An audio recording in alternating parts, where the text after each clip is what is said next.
네, 정의당 원내대표 직무대행 장혜영입니다. 오늘로 정의당의 21대 국회 양심과 책임을 위한 10대 입법과제 농성 7일차입니다.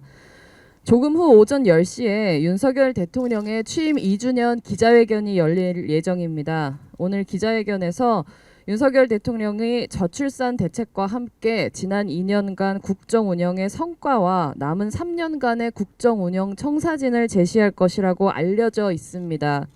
이번 기자회견에서 시민들이 원하는 것은 억지스러운 자화자찬이 아니라 국정 기조의 변화와 소통입니다. 오늘 대통령 기자회견은 그 시금석입니다.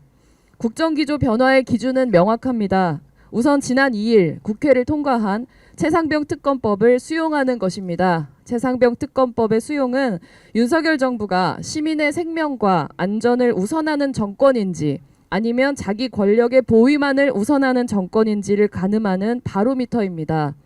또한 선구제 후회수 방안이 포함된 전세사기 특별법 개정안에 동의하는 것입니다.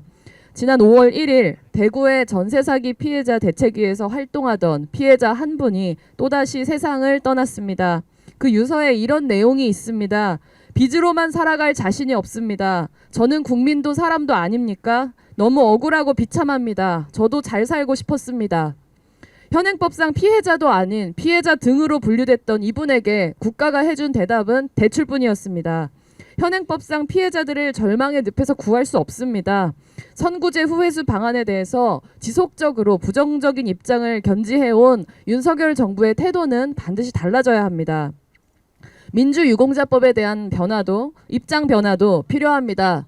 윤석열 대통령이 지난 2년간 자유라는 단어를 언급한 횟수가 1000번이 넘는다고 합니다. 그러나 정작 자유와 민주주의를 지키기 위해서 목숨 바쳐 국가 권력과 맞서 싸우다 목숨을 잃은 민주유공자들을 예우하는 법은 외면하고 있습니다. 어버이날이었던 어제 정의당은 지난 20년간 민주유공자법 제정을 위해서 싸워오신 육아협 어머님 아버님들과 민주유공자법 제정 추진단을 국회로 모셔 카네이션을 달아드리고 간담회를 열었습니다. 그 자리에서 육아협 어머님들은 입을 모아서 죽기 전에 이 문제를 해결해야 죽어서 자식을 만났을 때 부끄럽지 않을 것 같다며 21대 국회에서 법안 제정을 촉구하셨습니다. 자유를 핵심 가치로 여기는 대통령이 해야 하는 일은 말로만 자유를 반복하는 것이 아니라 자유를 위해 국가 권력과 맞서 싸우다 희생된 민주유공자들을 예우하고 역사를 바로 세우는 민주유공자법의 제정에 공감하는 것입니다. 만일 윤석열 대통령이 오늘 기자회견에서 국정 기조의 변화와 소통을 바라는 시민들의 염원을 또다시 외면한다면 그 대가는 참으로 쓰디쓸 것입니다.